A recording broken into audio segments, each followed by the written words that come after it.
आज बात करेंगे नेपाल की कुमारी देवी के बारे में। नेपाल में कुमारी देवी चुनने की परंपरा सदियों पुरानी है, जिसकी शुरुआत मल्ल वंश के समय मानी जाती है। मान्यता है कि देवी तालेजू दुर्गा का रूप की आत्मा एक छोटी कुंवारी लड़की में वास करती है। आमतौर पर कुमारी शाक्य या वज्राचार्य समुदाय से चुनी जाती है। नेपाल की सबसे प्रसिद्ध कुमारी है रॉयल कुमारी ऑफ काठमांडू, जो बसंतपुर के कुमारी घर में रहती हैं। इस साल की रॉयल कुमारी 8 साल की तृष्णा शाक्य, जो महज 3 साल की उम्र से कुमारी महल में रह रही है। यह परंपरा मुख्य रूप से काठमांडू की नेवारी संस्कृति से जुड़ी है, जिसमें एक बच्ची को देवी तालेजू का अवतार मानकर पूजा जाता है। यह सम्मान की बात तो है, लेकिन कुमारी बनने की प्रक्रिया इतनी कठिन होती है कि बड़े बड़े लोग भी शायद उसे पूरा न कर पाए। तो इसी के बारे में आज जानते हैं, कैसे चुनी जाती है कुमारी देवी। कुमारी बनने के लिए बच्ची की उम्र आमतौर पर 3 से 7 साल के बीच होती है। उसे पूरी तरह स्वस्थ होना चाहिए, कोई बीमारी नहीं होनी चाहिए और उसके सारे दूध के दांत सही सलामत होने चाहिए। इसके बाद बच्ची को देवी के 32 गुणों यानी 32 लक्षणों के आधार पर परखा जाता है, जैसे शरीर बरगद जैसा मजबूत, गर्दन शंख जैसी, पलकों की बनावटें गाय जैसी, छाती शेर जैसी, आवाज बतख जैसी साफ और मधुर, 20 बिना टूटे दांत। इसके बाद होती है सबसे कठिन परीक्षा, साहस की। बच्ची को कालरात्रि के दिन तालेजू मंदिर ले जाया जाता है, जहां देवी को प्रसन्न करने के लिए 108 भैंसों और बकरियों की बलि दी जाती है। डरावने मुखौटे पहनकर लोग नाचते हैं और माहौल भयावह होता है। बच्ची को इस माहौल में बिना डरे रहना होता है और रात जानवरों के उन कटे हुए सिरों के बीच बितानी होती है।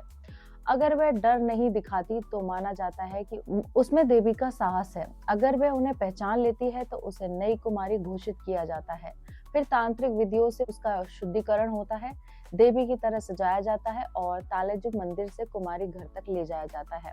कुमारी देवी का जीवन कैसा होता है? कुमारी चुने जाने के बाद बच्ची को अपने परिवार से अलग होकर काठमांडू के दरबार स्क्वायर में बने कुमारी घर में रहना पड़ता है। वह आम लोगों के सामने बहुत कम आती है और सिर्फ खास धार्मिक अवसरों पर दर्शन देती है।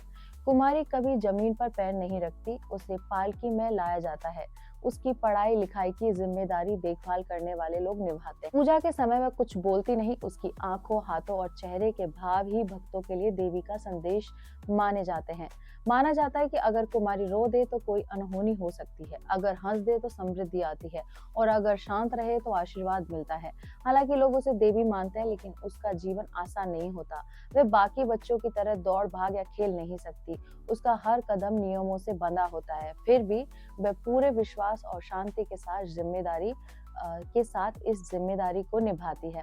जब देवी का वास समाप्त होता है, जैसे ही लड़की को पहली बार मासिक धर्म होता है, माना जाता है कि देवी उसका शरीर छोड़ देती है। इसके बाद उसे एक आम बच्ची की तरह उसके माता पिता के पास लौटा दिया जाता है। सरकार या संस्था की ओर से उसे एक छोटी सी पेंशन दी जाती है, जो सम्मान के तौर पर होती है, और फिर एक नई कुमारी की तलाश शुरू हो जाती है। नेपाल की कुमारी परंपरा क्या? कुमारी घर नेपाल में कुमारी को जीवित देवी कहा जाता है। परंपरा के अनुसार वह देवी दुर्गा तलेजू की प्रतीक मानी जाती है, देह नहीं, चेतना का प्रतीक मानी जाती है। क्या सच में कोई छोटी बच्ची देवी होती है? अब बात आती है सच और झूठ की। सीधा उत्तर है नहीं, कोई बच्ची देवी बन नहीं जाती। फिर कुमारी क्या है? कुमारी को माना जाता है देवी चेतना का अस्थायी आवास, एक जीवित प्रतीक जिसमें समाज की आस्था जोड़ता है। ये भगवान और माता से संबंध इसका कुछ भी नहीं है, ये सिर्फ आप इंसानों की परंपरा है। जैसे कलश में देवता का आह्वान होता है, वैसे ही कुमारी में देवी का भाव माना जाता है। बच्ची स्वयं देवी नहीं होती है। चयन की जो प्रक्रिया रहती है, रहस्य नहीं पर कठोर परंपरा है। कुमारी चुनी जाती है विशेष वंश शाक्य वज्राचार्य से 32 पारंपरिक लक्षणों के आधार पर, बिना भय, स्थिर मन, शांत दृष्टि। यह चयन आधुनिक दृष्टि से बहुत विवादित है, और क्यों ना हो, क्योंकि इसमें सब कुछ डर है। डर जहाँ है वह भगवान होते ही नहीं है। कुमारी का जीवन सच जो कम बताया जाता है, क्या सही है, शिक्षा दी जाती है, स्वास्थ्य का ध्यान भी रखा जाता है, परिवार संपर्क में रहता है। कठिन क्या होता है उस बच्ची के लिए? सामान्य बचपन नहीं रहता, सामाजिक दूरी रहती है, भावनात्मक दबाव ऑल द टाइम रहता है, जो सही नहीं है। और जैसे किशोरावस्था, मासिक धर्म शुरू होता है, कुमारी पद समाप्त, वह फिर सामान्य जीवन में लौट जाती। तो क्या ये परंपरा सही? यहाँ एक ही उत्तर नहीं है। आध्यात्मिक दृष्टि से यह शक्ति उपासना का जीवंत प्रतीक है, समाज को स्त्री शक्ति के सम्मान की याद दिलाती है, और मानवीय दृष्टि से बच्ची पर ये बोझ है, स्वतंत्रता सीमित है। इसलिए नेपाल में आज भी इस पर बहस चलती है। इंसान को जन्म मिला है तो उसको स्वतंत्र रहने की इच्छा है।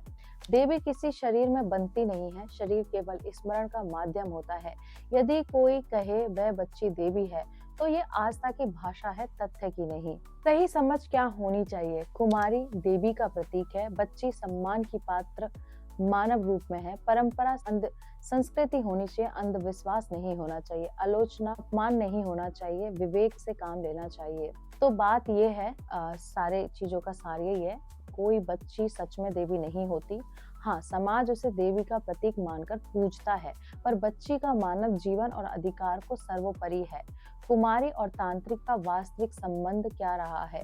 कुमारी घर तलेजू भवानी मंदिर में है। कुमारी परंपरा का मूल भक्ति नहीं, तंत्र में है। तांत्रिक दृष्टि से तंत्र में शक्ति ऊर्जा को जीवित माना जाता है। शक्ति को अनुभव करने के लिए जीवित, शुद्ध, अहंकार रहित माध्यम चुना जाता है। छोटी बच्ची इसलिए चुनी जाती है क्योंकि उसमें कामना, भय और छल बहुत कम होता है। उसका मन निर्मल और स्थिर माना जाता है। तंत्र कहता है देवी स्थायी रूप से किसी शरीर में नहीं रहती, वह आह्वान से आती हैं, विसर्जन से चली जाती हैं। इसलिए कुमारी देवी नहीं, देवी चेतना का अस्थायी केंद्र है। वही बिंदु है जहाँ तंत्र और अंधविश्वास के बीच रेखा खींचनी जरूरी है। तो कुल मिला के ये सब जो चीजें होती हैं, एक परंपरा है, एक अंधविश्वास है, इसका देवी देवता से कोई लेना देना नहीं रहता है।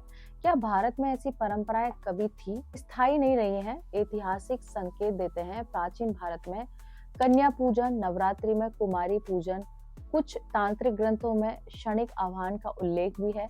लेकिन भारत में किसी बच्चे को वर्षों तक देवी मानकर अलग रखना प्रचलन में नहीं रहा। क्यों? वैदिक उपनिषद परंपरा देवी को चेतना मानती है, शरीर नहीं। इसलिए भारत में प्रतीकात्मक पूजन रहा है, स्थायी जीवित देवी संस्था नहीं बनी है।